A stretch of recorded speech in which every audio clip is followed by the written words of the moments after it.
Have you ever wondered about the future of Christianity? What will the future of the church look like? In this interview with Austin Suggs of Gospel Simplicity, Austin and I discuss exactly this. Not only what to expect, but how to hope as Christians. And I think it will prove valuable to anyone who is interested in ecumenical dialogue, regardless of whether you're Catholic, Protestant, or Orthodox, or not really sure what you are and are seeking truth. Austin is someone whom I respect deeply. He is a Protestant who investigates various claims with grace and charity and intellectual rigor. And I think we can all learn a lot from him, not only with respect to this particular conversation, but how to have conversations with people about hard topics in general. So I encourage you to grab a cup of coffee, to sit back and to enjoy this 20 or 30-minute interview highlight reel, which we have edited and re-released for you today. Let me know what you think in the comments. Thanks so much. I mean, I think ideally that the online conversations lead to offline ones. Ultimately, these are things that should be lived experiences, and listening to a podcast is no stand-in for going to church by any means. But if it can be an impetus for that, that's great. Besides the sort of inherent challenges with digital media, what do you think are some of the obstacles and particular divisions that must be overcome? If we were to talk at like a doctrinal level, I mean, obviously it's going to depend on like unity between whom, right? One of the big things that is a dividing point would obviously be the papacy and figuring out what that looks like. You know, to give fair credit, there has been a lot of work on saying like, what would this need to look like for this to be acceptable to you? Those answers are going to be so different between different groups, right? There's kind of, again, multiple dynamics at play here because there is the theological level, which is really important. But I think any of these are going to happen in kind of at least two layers of there's the kind of official hierarchical theological level. And we could take maybe the Catholic Church and the Lutheran Church as an example of this. And they did great work around the doctrine of justification, which has been like 25 years, I think, since the joint declaration on the doctrine of justification, such a mouthful, and said, like, actually, if this is what you mean by justification and this is what you mean, then like the anathemas at Trent don't apply because you're not saying what we thought you were saying or whatever. There's also the ground level reality because 25 years later, it hasn't really changed anything functionally for how a Lutheran and a Catholic might interact. And so I think some of the big barriers there continue to be just caricatures, misunderstanding, and not really knowing people who hold these opinions that you might look to as other, right? And so I think part of this is just for Lutherans to get to know Catholics and to see Christ in them. And I think that's one of the biggest parts of ecumenism is really to see a common faith in the people that you would have seen as kind of completely opposed to you. That's where unity happens. I love when I see these types of joint declarations, and yet you make a really interesting point where it hasn't actually changed all that much. I mean, the prominent Lutherans I follow on Twitter are still largely saying the same types of things, you know, prior to that joint declaration as they are now, and the kind of the general sense doesn't seem that actually much has moved, and in fact, maybe even just awareness of that document itself is perhaps lacking. At least it was from my former Protestant self kind of perspective. I don't want to say it's not worth it because I do think that moving the needle is always worth it, and I don't want to diminish it. But maybe it's kind of in a sense being undercut or at least losing some of its potential. To use a different metaphor here, you could kind of talk like head, heart, and maybe we can add hands in here, right? Of like the intellectual agreement on doctrinal issues. Then there's also the heart of being able to just kind of see Christ in one another and desire that unity. Because if there's no desire from the laity, I don't think it's going to be something that's pursued or something that's successful. But then we could even throw in the hands to extend the metaphor to talk about working together. And I think there's so many issues, even amidst the doctrinal disagreements, that people across Christendom, no matter what tradition they're in, can work together on. And I think when people do that, it helps to foster the other things. So whether that's on social issues, right, or working together in your city to meet felt needs, I think that's something that like you don't have to agree on the filioque to try to feed the hungry, right? But as people do that together, as they kind of have that faith of the hands together, they begin to see Christ in one another, kind of that faith of the heart. Then it might propel them to say like, can we work out some of these doctrinal issues? And that's not an easy thing. I'm not going to say that like that's something that you do overnight. Like, oh, now we can kind of figure out the filioque, or we can figure out whether priests should have beards or something. Like, I don't know. But I think it certainly helps. I was raised to kind of believe that Catholics could be Christians, but that it was unlikely. That was sort of the framing of it. One of the things I think that was most impactful on my perception of Catholics was Mother Teresa, which is the profound impact of her life and work, because I remember it rattled me in a sense, because if I had this perception that maybe Catholics Christianity is sort of incidental, kind of almost like an accidental byproduct, not related to their Catholicism, and yet here is this devout Catholic woman who is so visibly Catholic. So clearly I can't say that she's not a Christian, right? We're starting to see, the heart of Christ in this other person. And we're starting to kind of look past these denominational lines, not because they're not important, but because they still need to be framed correctly, right? From that, sort of relational approach. I mean, if I look back on my own journey, the thing that started this in so many ways was going to a men's group with my uncle at a Catholic church and seeing Catholics who cared so deeply about their faith, not in spite of being Catholic, but because they were Catholic, gave me this new category, right?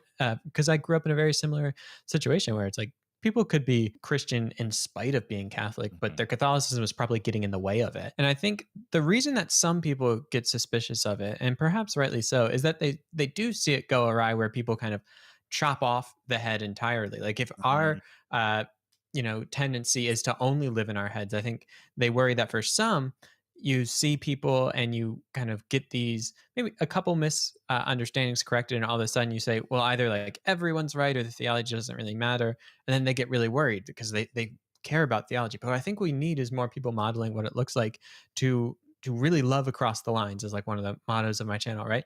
To engage with people who are different than you, while not seeing that as necessarily a time to say that doctrine doesn't matter or that our doctrine should be downplayed in that, but to bring our full selves, like our full traditions to bear in these conversations and still be able to love. Because if we can't love people we disagree with, like if our only options are to agree with people, like we have to agree with them to love them, or on the inverse, that if we disagree, we can't love them and we can't engage with them, we're in a really sad state. Like I think that's something worth reflecting on, that many people, they don't get down to that kind of brass tacks level of it, but is essentially what's underpinning their thought.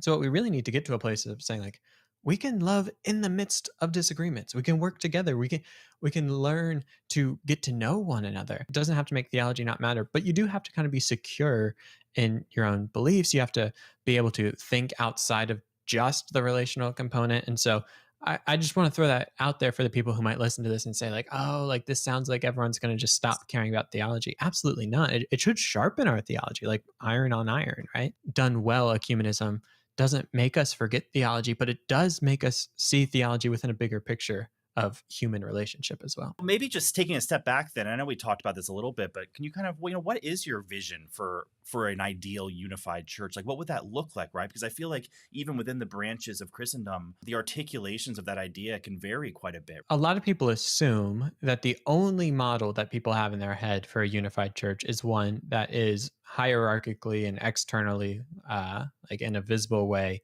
united. But there are a lot of people out there who would take a position of, like, no, church unity doesn't actually require that. It is more like a unity of spirit or something like that, like a coming together, a united front amidst differences. It almost as like allied nations in a war. Like some would say unity is just, these different nations, they have their own setups, they have their own beliefs, but they're all working together. And that's better than them all warring with one another. And while I think that may be the the most realistic hope, I do tend to find myself more on the, like, all things considered, it would be better if we all were together as one in one tradition, like with visible unity. Now, I think that's a very lofty goal. I don't think it's one I'll see in my lifetime. And so I think, allied nations is better than warring nations. Why would you say that it's so important? Why would you say this is a goal worth striving toward? That is Christian unity, visible unity in particular. Yeah, I mean, I think there's a lot of reasons, but people wouldn't have to look further, I don't think, than John 17, where you kind of have Christ's high priestly prayer before he's going to the cross, right? And he says, Father, may they be one as we are one. And is by how they love one another. Now we're going back to 13 here, right? That they will know that they're my disciples, right? That there's something to our unity being a witness to the onlooking world that we are Christ's disciples when we love one another fully, and that he desires us to be one as he and the Father are one. There is this desire for unity. But even if we didn't have that, I think we could just look at it objectively and say, like, is a united church better than a divided one? And I don't think it takes a lot of thinking to say, like, well, yeah. Yeah, it is. It's going to be more effective, right? Like, we're not going to have so many kind of overlapping attempts to reach the same people. We can actually work together on things, do better theology when we're not focused on throwing stones at one another. So even just from like a purely pragmatic standpoint, it's better. But I think when we look at a theological level, it's the heart of Christ. And if Christ prays that the church should be one, I think that's something we should all pursue. That union is quite a profound union, right? It's sort of not Yeah. only inseparable, but a very deep and relational union, which I think brings us back to what we've been talking about. I think a lot of times this lack of shared language, this lack of shared definitions, really, I think is a stumbling block. I think that's why those documents are so important, like the one that you mentioned earlier about the Joint Declaration on Justification. There's been various types of things where it's like maybe we are indeed articulating the same truth, but using different expressions. Now, if indeed that's the case and we can kind of uncover more and more things like that, that's a beautiful thing, right? Because neither group, whichever two we're talking about, no groups are sacrificing the truth in order to, there's no compromise of truth. It's rather a renewed sense of understanding. But it's hard sometimes, right? Because even my optimism, no doubt, is kind of overshadowing sometimes my perception. So it's challenging, right? You almost have to work as if it's not happening and hope as if it is, One of my favorite things to do is just like hear the testimony, the story of someone of like, what's your journey of faith been like in your life? And especially with someone outside your tradition, chances are you're going to find a lot of points of resonance there. You're like, wow, I see a lot of myself in that. And then as far as the head, maybe we've talked a little bit less here on the practical terms. Say like someone's trying to look into like Catholicism versus Protestantism. It's like, let me compare like Thomas Aquinas to like my Bible church pastor.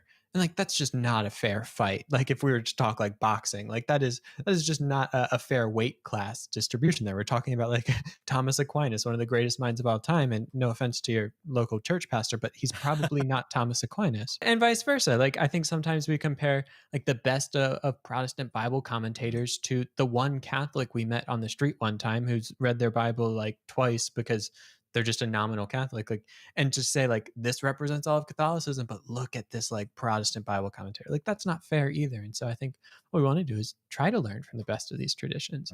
That's not to say that you have to read like every major work from these traditions in order to be engaged in ecumenism, but to the extent you're able, just try to expand your reading a bit to learn a bit and learn their language and see how they think. There's a great tendency to straw man, each other's arguments, and it's so easy to do, especially if we're getting our information about that movement only from secondary sources, which are taught from our own tradition, because it just creates this filter within a filter within a filter.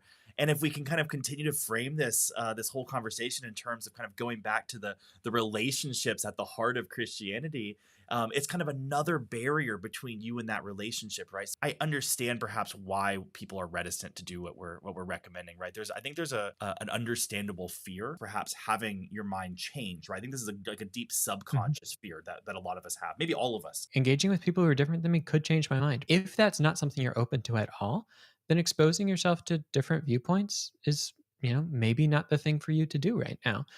I think ideally we get to a place where we're secure enough in our beliefs and where we have a strong enough desire for unity amidst differences. And maybe we begin to see some of these people, especially within kind of like Christian ecumenical dialogue, as not the enemy, but people who see things different than us. They're important things, but they're not things that make one not a Christian. And then you can enter into those conversations willing to do that. It's fully acceptable to kind of have a foundation and then go out and venture outside of that foundation and engage with ideas over here without forsaking that foundation, right? The fact that they have a better argument than you doesn't mean that your position is necessarily wrong. It might just mean that you don't know the arguments for your position very well.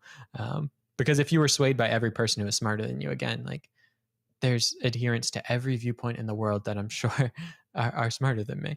And so I think just having that comfort of that not being the litmus test is important. I often like to think of these kind of explorations as the difference between us sitting across the table from one another and having kind of like this battle stance of like it's me versus you and trying to like duke out like the truth in the middle versus coming around the same side of the table and saying, like, the truth is out there. Like, the truth just is. And let's look at that together, right? Mhm. Because the truth should be good for both of us. And this doesn't have to be a kind of a battle stance between us, but it can be something we journey together towards.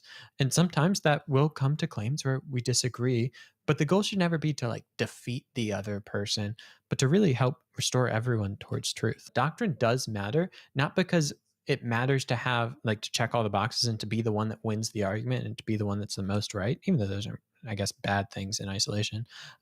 It matters because it affects our faith. So I think oftentimes the temptation has been to make doctrine not matter, but I think there are some people, they get so caught up in doctrine that they forget why it matters, and seeing it within the life of faith, and trying to bring that together as well. As is so often the case with these kind of hard decisions, right? When you're kind of trying to decide between multiple good things in a sense, or trying to discern, what's the Mhm. best among goods.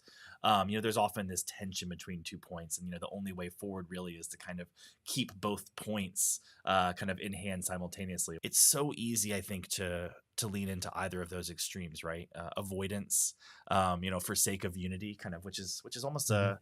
it's a cheap unity at that point too, right? Because Sure. there's sort of a devaluing of the truth in the process of it. But then the other side of just fighting over every single theological minutia that is possible, and it almost just seems to come at a place where it's like there's no possibility that I could have anything wrong. My point is there's so much that we can all learn Mhm. from each other, right? And I can say that while still believing that Catholicism contains the fullness of truth. And I think that all of us should be able to say that about the other in some sense or another. And it's hard, right? It's hard. It's work. And perhaps it's easier for me because I come from that tradition. Catholics could give Protestants the benefit of the doubt more and better with respect to sola scriptura.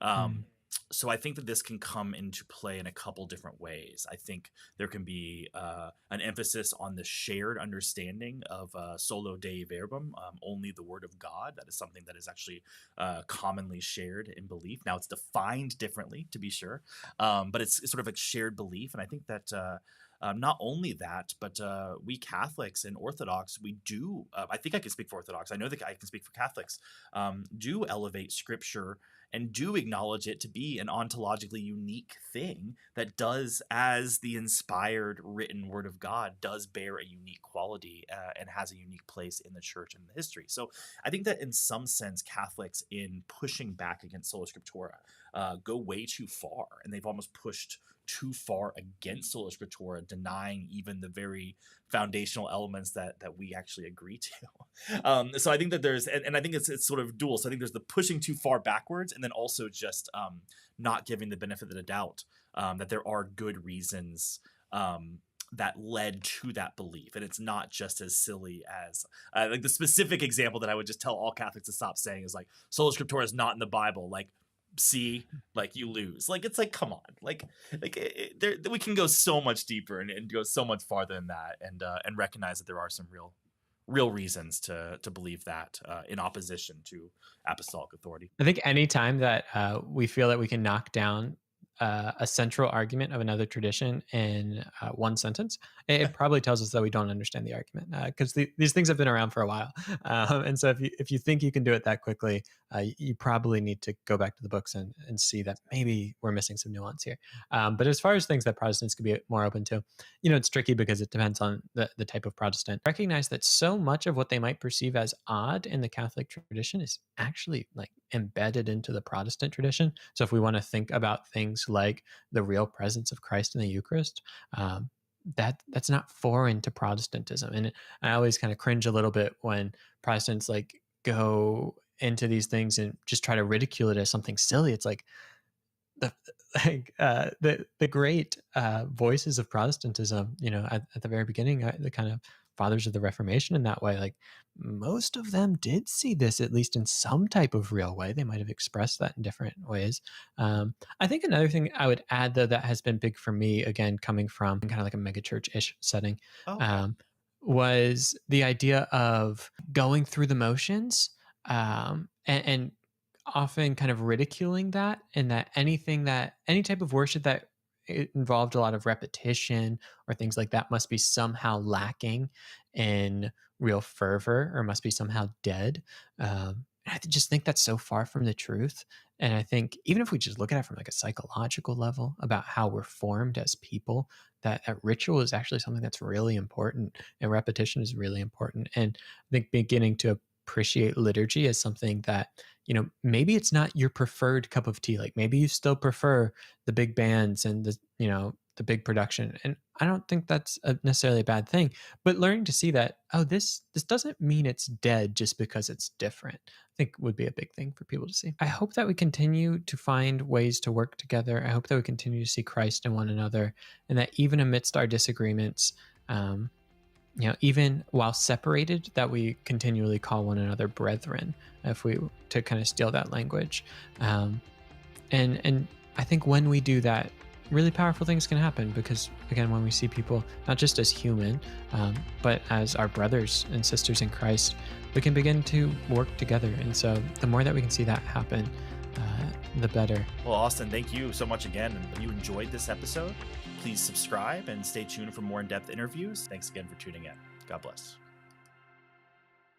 If you enjoyed this interview, I encourage you to check out my It's Knowable podcast playlist, in which I have longer, unedited versions of this interview with Austin, as well as several others. But if you like this highlight reel approach to past interviews, and you would like to see me re-release more interviews in this truncated fashion, please do let me know. I really would appreciate some feedback there. Please say thank you by giving this a like, subscribing if you haven't already, and if you're subscribed but haven't hit the notification bell, please do that as well. All of these things help my channel reach more and more people, which in turn helps me grow. So thank you in advance for that, and God bless.